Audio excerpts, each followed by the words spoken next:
बंदिया नमस्कार सजो बिंदुस स्वागत है आप सभी का। तो आज के वीडियो में हम बात करेंगे कई बार कि वर्ब्स के बाद कोई नाउन आता है, खासकर वो वर्ब्स जो आर एस जेड पे ख़त्म होते हैं। और उसके बाद अगर कोई वर्ब आता है तो बाकी के सेंटेंसेस में या जवाब देने वाला कोई ज़रूरी नहीं है कि उस नाउन को पूरा बोले, है ना। तो बहुत बार उसको सब्स्टिट्यूट भी कर दिया जाता है ना। जैसे कि हम लोग कई बार हिंदी में इस्तेमाल करते हैं, मैंने उसको दिया, मैंने इसको दिया, तो उससे मिलता जुलता कुछ पुर्तगाली में भी इस्तेमाल करते हैं हम लोग, है ना। तो उसके बारे में बात करेंगे इस वीडियो में। Então, no vídeo de hoje vamos falar sobre o emprego de pronomes pessoais, ou com os verbos, depois há o complementos diretos.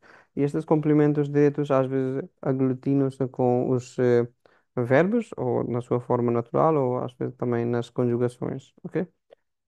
Então vamos ver alguns exemplos, depois falamos, ok? Então, por exemplo, aqui, os verbos que, ou conjugações dos verbos que terminam em R, S ou Z. Com estes verbos, se a seguir vier um complemento direto, então podemos substituir estes complementos diretos através de alguma alteração morfológica. Quais são estas alterações morfológicas? Vamos ver.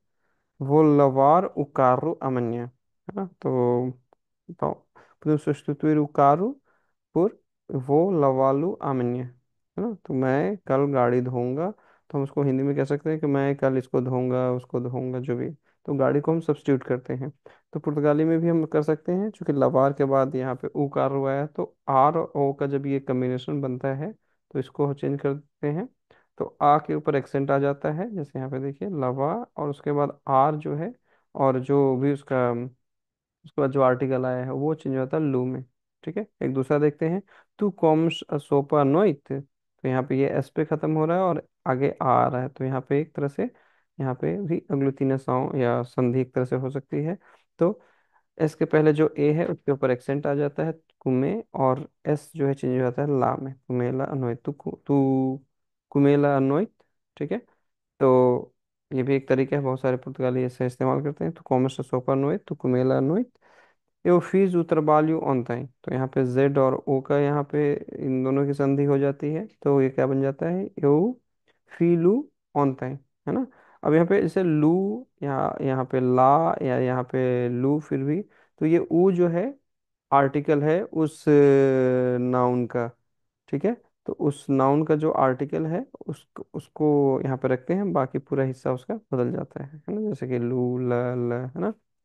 एक और है जो कुछ verbs जो M पे खत्म हो, या आउ पे खत्म हो, या ओए पे, तो इनके साथ भी हम अगर बाद में आगे उसके वर्ब के बाद अगर कोई डायरेक्ट कॉम्प्लीमेंट आता है तो उसको हम बदल देते हैं, है ना। तो वो थोड़ा सा यहाँ पे मॉर्फोलॉजिकल चेंजेस होते हैं, कैसे होते हैं देखते हैं। वर्सेस पगारों एस प्रोपीनस, तब यहाँ पे और एस है ना, तो ये यहाँ पे इनका अग्लुतीन साउंड होता है। तो वर्सेस पगारों नस, है ना। तो आपको बाद में पूरा बोलने की जरूरत नहीं है कि वर्सेस पगार वर्ष प्रोपीनस, प्रोपीना क्या है, फी, है ना। जो यूनिवर्सिटी में या स्कूल में हम फी पे करते हैं उसको बोलते हैं प्रोपीना। तो वर्सेस पगार वर्ष प्रोपीनस, आप लोगों ने फी पे कर दी, तो उसको हम सब्स्टिट्यूट कर सकते हैं, आप लोगों ने उसको पे कर दिया, है ना। तो ये पुर्तगाली में थोड़ा अलग है सिस्टम, लेकिन ये काफ़ी इस्तेमाल होता है, खासकर रिटन फॉर्म में और बोलने में भी। वर्सेस पगार ओनस, है ना। põe o saco no armário por favor। तो पोई है, उसके बाद ये ऊ आया है, तो यहाँ पे भी अगलुतीना साउंड होगा, यहाँ पे भी संधि होगी। तो põe नु armário por favor। ठीक है। तो ये सारे जो अभी हमने ये चीज़ें देखी, ये तब काम होती हैं जब हम अफर्मेटिव सेंटेंसेस पे काम कर रहे हैं, पॉजिटिव सेंटेंसेस पे काम कर रहे हैं। अगर कोई नेगेटिव सेंटेंस है, जैसे यहाँ पे देखते हैं, अगर कोई अफर्मेटिव सेंटेंस है तो पिछले वर्ड जैसा काम करेगा। लेकिन अगर कोई नेगेटिव सेंटेंस है तो उस केस में जो कॉम्प्लीमेंट, डायरेक्ट कॉम्प्लीमेंट है, या जो आर्टिकल्स हैं डायरेक्ट ऑब्जेक्ट के, वो वर्ब से पहले आ जाएंगे। जैसे यहाँ पे नाउ वो लवारू कारू अमन्या, तो उकारू को अगर आपको सब्स्टिट्यूट करना है तो वहां पे हम क्या लगा सकते हैं, नाउ वो, नाउ वो लवार अमन्या, ना। तो वर्ब से पहले आ जाता है, नाउ उ वो लवार अमन्या। ठीक है। तू नो कॉमर्स सोपर नोइत।